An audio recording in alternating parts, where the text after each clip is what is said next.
Hey, what's up, everybody? This is TipiSmoke, just chilling.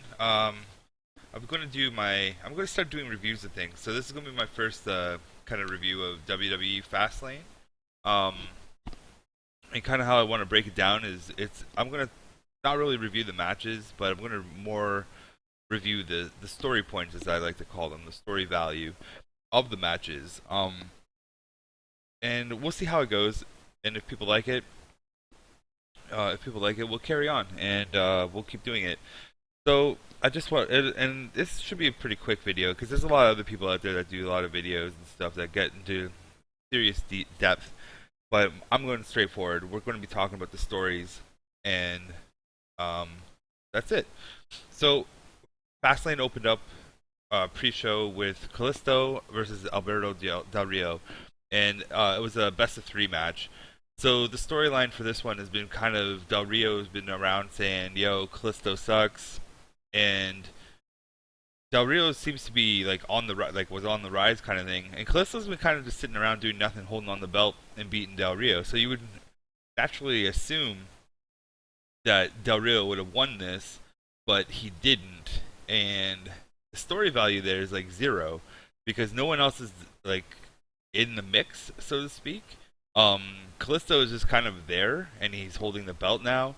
Del Rio was getting more TV time, but he's part of League of Nations, which is kind of a whack spot for him to be in right now. He's definitely a main event kind of guy, but uh, there's no value in this. In the end, the value resets to zero for both of these characters. So now it's just dead, and there was no interference or anything like that. The match itself was good, but in general, the story value is back to zero for both these characters. Um, then we go on to Sasha Banks with Becky Lynch as a tag team, and Tamina and Naomi as a tag team as well. And this is actually a good match as well. And the whole story side to this one was to put Sasha over, obviously, because they're going to be preparing her for her run at Charlotte. So the story value for this is just Tamina and Naomi Naomi to just get, squashed, put Sasha over, maybe do something with Becky, just because she's there.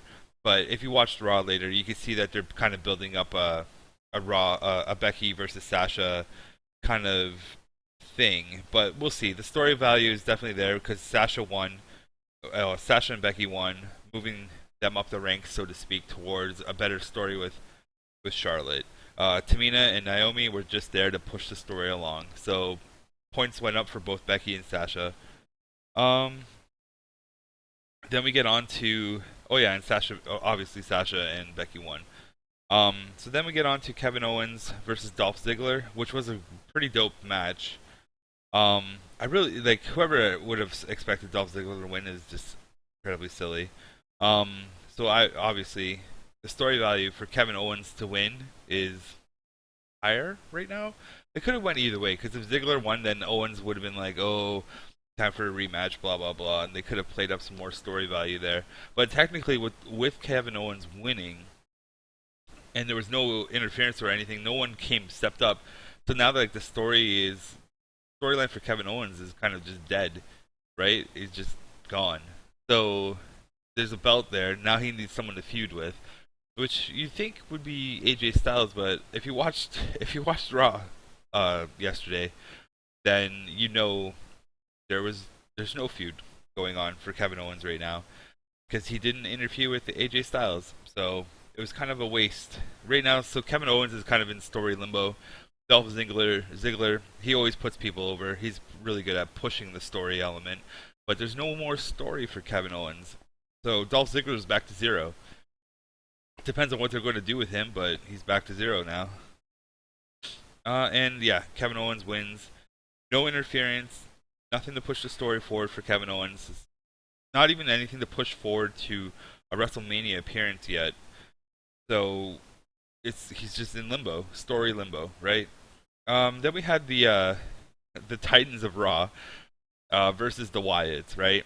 And you would assume there's no story value.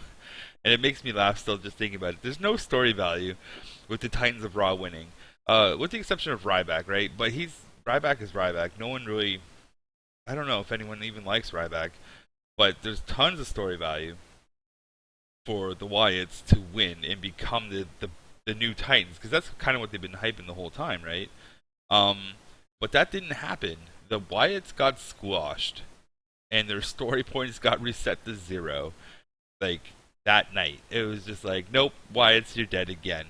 And it's always weird because like they've been like obliterating everybody and making them out as the new Titans, and Big Show, Kane, and Ryback just squashed them. And there was no cheap. I think it was clean. I have to double check that. I forget if it was a clean win or not. But yeah, so story points went to Big Show, Ryback, and Kane for that victory. Um, Two of those guys are on the way out, so very wasted momentum push. And uh, Rowan and Harper and Strowman are back to zero again, which sucks because the Wyatts are like getting such a big pop and everyone loves them, but they just can't seem to buy a break. So yeah, the yeah, and if you watched Raw, I might do a quick Raw recap video tomorrow or something. I don't know yet, just to go over how it was boring. I was falling asleep. So after that, we got to Brie Bella versus Charlotte. Um, there's no reason for Bella to even win story wise. She's on the way out. If you read the rumors, if you read the cheat sheets, she's on the way out. So obviously Charlotte's gonna win, and it happened. It was a good match too, except for the end. The end was a little botchy, but whatever. It happens.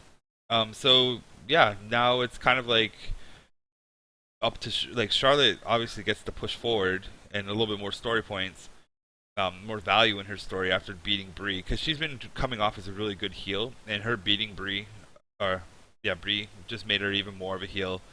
So now it's setting her up against Sasha. Well, it'll most likely be setting her up against Sasha, who's becoming off as more as a face.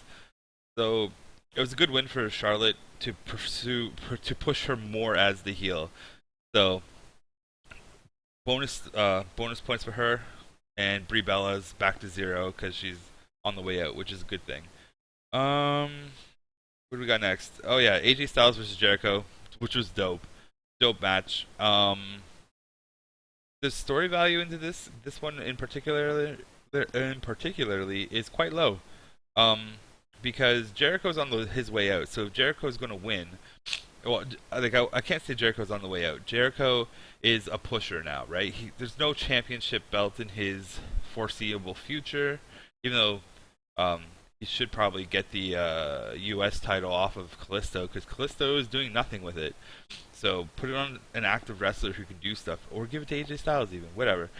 So I was expecting in this match, um, I was expecting The Miz to show up to interfere, just to give Jericho the win. That's kind of what I was thinking.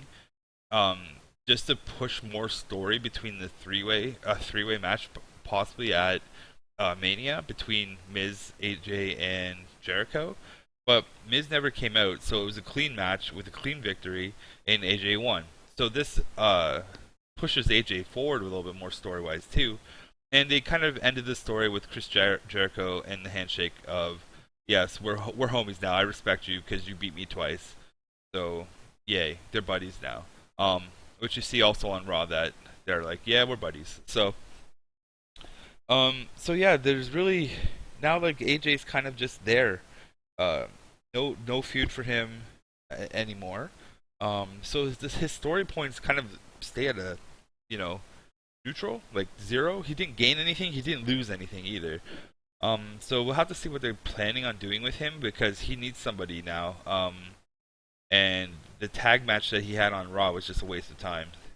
There was no story value there. Maybe I probably will talk about it. Um, so after that, AJ Styles won. We had a oh god, yeah. I'm not even going to talk about the New Day angle. It was a waste of time. Um, because there was no point into this thing at all. Like New Day, yeah, there's no point to it. There was zero story value for everyone involved. So it was a waste of time. Definitely just to fill time because obviously the pay per view was going really fast. Then there was a random R-Truth versus Curtis Axel match, which was also like this should have just been on SmackDown or Raw because no value out of it other than more towards R-Truth and what is it, Golden Truth not happening because Goldie cost R-Truth the match and Curtis Axel got a win. So yay, that should have been on Raw or SmackDown, not on a pay per view that everyone's paying to watch. So that was a wasted match, and it sucked. So we got on to the final match, which is the three way. Um, I don't know if it was a hardcore match or not, but it turned into one, and I don't remember them ever saying that it was a fatal three way or a hardcore three way. So whatever, it became one, and that was fine and all. Brock Lesnar, like the story side of things, um, this was a hard one to determine the story because if you sit there and look at it, the story works heavily for Roman Reigns really to go forward, even though the fans and myself don't really want that to happen. But it ties up everything with the Authority, and if they can end it with Roman Reigns obviously winning at Mania, and it's kind of like killing the Authority angle because it's been really boring. This might be the best thing to do with Roman Reigns right now, and I know the fans don't like it because we've been getting too much Roman in our lives. Personally, I was hoping Brock Lesnar would win. Okay, business-wise, I thought Brock Lesnar would win because he puts asses in seats. But I really wanted Dean Ambrose to win just because I don't know. Seeing Dean Ambrose versus Triple H kind of appeals a little bit more to me. I think it would be a better match for Triple H even. But we're not going to get that. We're going to get kind of a very boring match with Roman Reigns and Triple H at Mania, which is what I'm predicting. So story-wise, hopefully this will cap off the Authority, and we can move on to bigger and better things after Mania. So that's the plus to this. Um, aside from that, aside from that, you know, it was a decent match. Lots of good bumps for Brock Lesnar. Um, and yeah, the overall pay per view was decent. Like I didn't really hate it. The wrestling matches were actually all pretty solid. Even the women's division of wrestling has been picking it up quite a bit.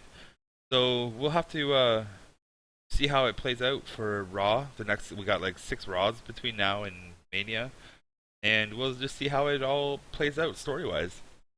So that's the end of my. Oh, I guess if I wanted to rate Fastlane, I guess we could. Nah, I'm not rating it. Story wise, it didn't push anybody too well. That's how I'm gonna do my ratings for the thing. So yeah, average story pushes. Um, yeah. So that's my take on Fastlane 2016. I hope you guys like my perspective of it. I'm trying to do more of the story side, and that's kind of where I want to hang out. If you guys have any questions or yeah, if you have any questions about wrestling, just ask and I'll try and do a Q&A or something like that, which would be really cool. Um, aside from that, watch me and follow me on Twitter and follow me on YouTube as well. You don't have to, but it would be nice if you did. All right, that's it, and I'll talk to you guys later. Peace.